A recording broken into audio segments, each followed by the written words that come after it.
Hello, History Hatters! On the corner of 16th and R Streets Northwest stands the Scottish Rite of Freemasonry's House of the Temple, invoking the grandeur of antiquity. The House of the Temple is designed to resemble one of the 7 ancient wonders of the world, the Tomb of Mausolus, or the Mausoleum at Halicarnassus, which is located in modern-day Bodrum, Turkey.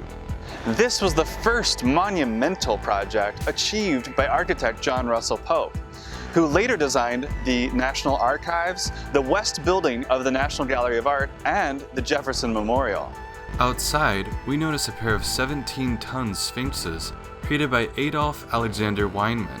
Quarried at Bedford, Indiana, these sphinxes were sculpted on site from single blocks of limestone weighing 76 tons apiece. Upon entering the atrium, we are instantly transported into a blend of architectural styles representative of thousands of years of human expression. The central marble table was designed from an archaeological model recovered from the ancient Roman city, Pompeii. Supporting the temple above the atrium stand 12 Doric columns made of solid granite, weighing each nearly 24 tons. Looking beyond the columns, we notice Grecian-themed painted friezes and slightly protruding rondelles containing double-headed eagles.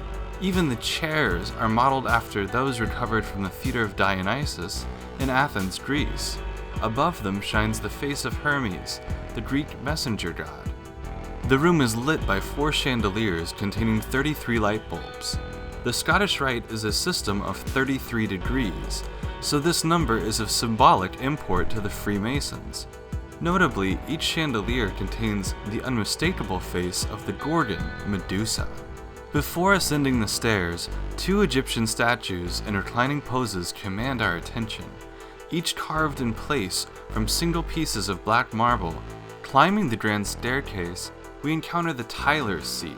Sort of a sentinel position, the Tyler guards unauthorized parties against entering the temple during its official use. Yeah, a little spooky. Next, we hit 2 incredibly massive wooden doors covered in leather.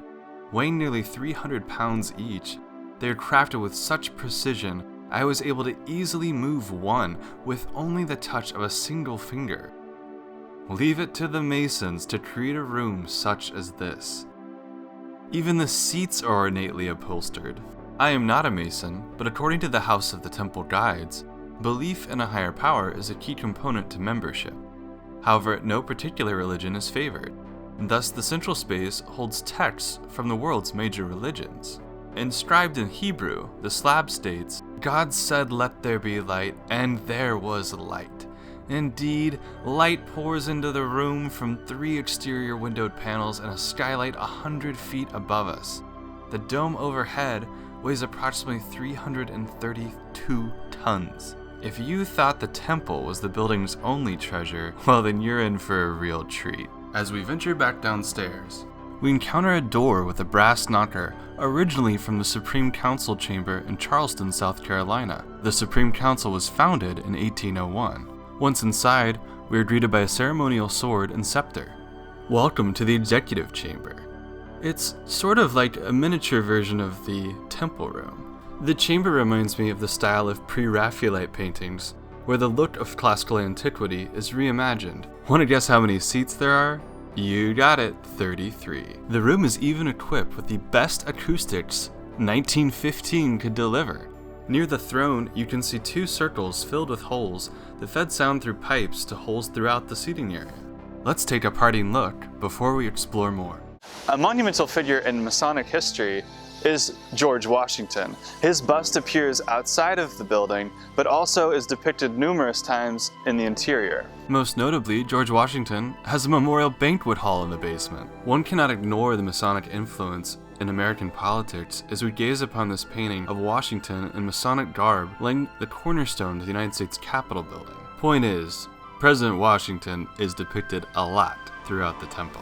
The halls are filled with Masonic medals and prominent figures in American history. President Harry S. Truman, Senator Bob Dole, Bert Ives, Arnold Palmer, John Philip Sousa, and astronauts like Senator John Glenn. J. Edgar Hoover used to have a display room, but an FBI visitor allegedly visited one day and decided there was sensitive information presented, so the FBI came the next day and seized the display.